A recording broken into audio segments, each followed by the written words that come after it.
Class 9। आज हम unit number 1 exercise 1.1 math का स्टार्ट करने लगे हैं। यहाँ हमारे पास सबसे पहले क्वेश्चन नंबर 1 है।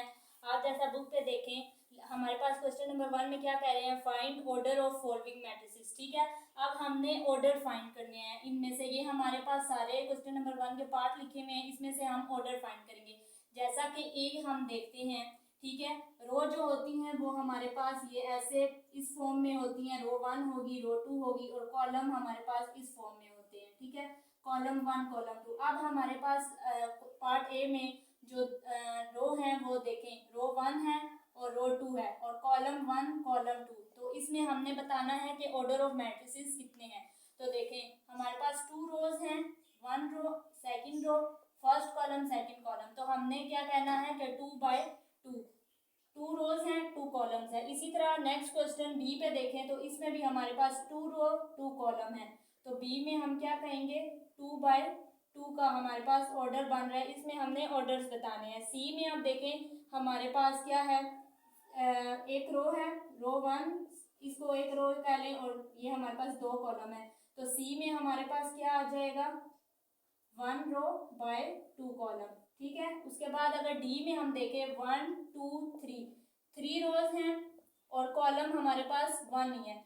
तो डी में हमारे पास क्या आ जाएगा, 3/1 आ जाएगा। इसी तरह अगर हम ई का देखें तो ई में हमारे पास 1 2 3 रो, 1 2 3/2, मतलब कि 3 रोज हैं और 2 कॉलम्स हैं।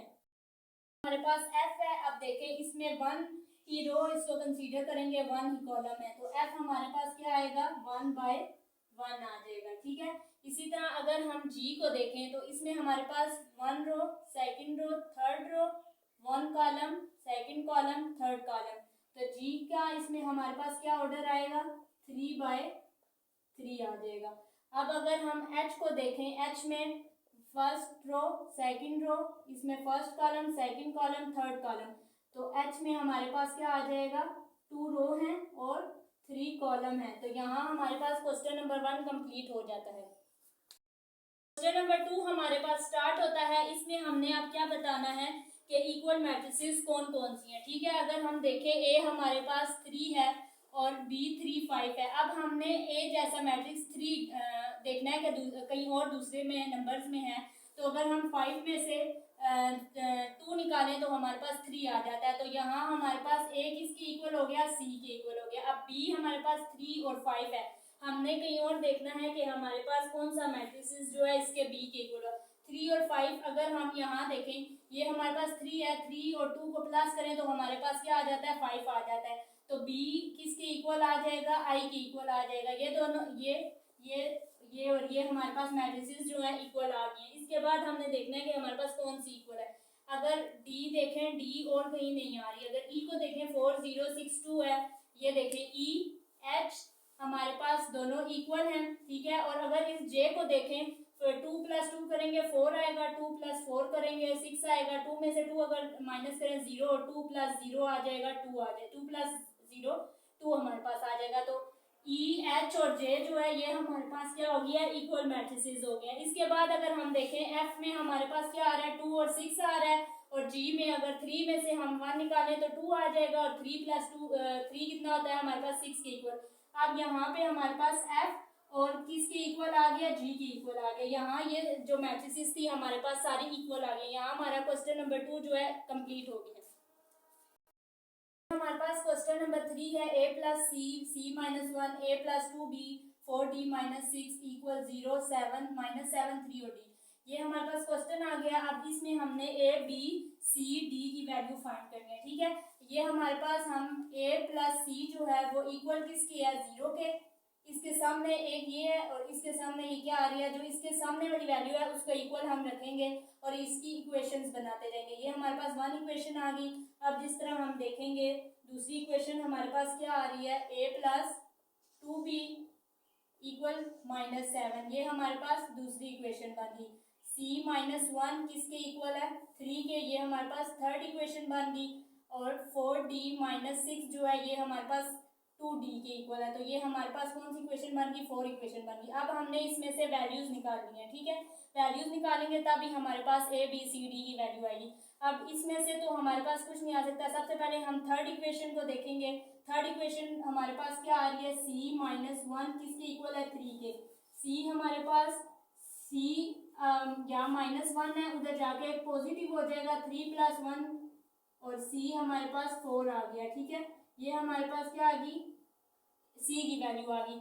अगर हम फर्स्ट इक्वेशन को देखें a प्लस सी 0 के इक्वल है। ठीक है, अब हम इसमें से कोई ऐसी वैल्यू निकालेंगे कि हम c की वैल्यू पुट करें। ठीक है, तो a इक्वल सी, यहाँ पॉजिटिव है, वहाँ दूसरी तरफ जाके नेगेटिव माइनस सी हो जाएगा। तो c की वैल्यू ऑलरेडी हमारे पास 4 आई हुई है, तो a इक्वल हमारे पास -4 हो जाएगा। c की वैल्यू हमने यहाँ पुट की, माइनस जो है उसके c के साथ था, यहाँ हमारे पास a की भी वैल्यू आ गई -4।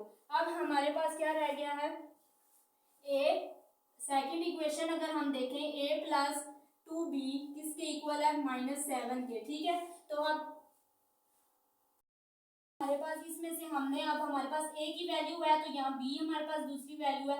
b की वैल्यू हम कैसे निकालेंगे, यहाँ 2b इधर ही रहेगा। ठीक है, -7 है, -7 और यहाँ हमारे पास ये यहाँ पॉजिटिव है, यहाँ नेगेटिव हो जाएगा। ठीक है, अब इसका मैं अगला पार्टिकल कर रही हूँ। देखें 2b माइनस यहाँ से अगर हम कॉमन लें तो हमारे पास क्या आ जाएगा, 7 प्लस a आ जाएगा। ठीक है, अब देखें 2b माइनस हमारे पास बाहर कॉमन है, a की वैल्यू हमारे पास -4 आई थी, उसमें हमने पुट की, तो 7 में से अगर हमारे पास 4 माइनस हम कर दें, 7 में से अगर हम 4 माइनस करें तो हमारे पास -3 आ जाएगा। ठीक है, तो b यहाँ पे ही हम रखेंगे और 2 यहाँ आके यहाँ मल्टीप्लाई हो रहा है b के साथ, दूसरी तरफ जाके हमारे पास क्या होगा, डिवाइड होगा।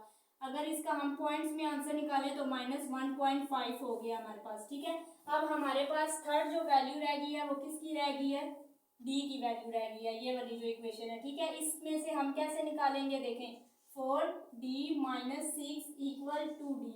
ठीक है, अब 4d हमारे पास इधर ही रहेगा, 2 इधर पॉजिटिव है, यहाँ के नेगेटिव हो जाएगा और यहाँ 6 जो है वो नेगेटिव है, दूसरी तरफ जाके पॉजिटिव होगा। ठीक है, ये यहाँ हमारे पास 6 हो गया।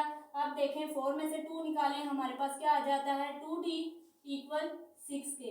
अब देखें d हम यहीं रहने देंगे, 6 डिवाइडेड 2 हो जाएगा, 2 यहाँ डी मल्टीप्लाई है, वहाँ जाके डिवाइड, 2 1 जा 2, 2 3 जा, और d की वैल्यू हमारे पास क्या आ गई है, 3 आ गया।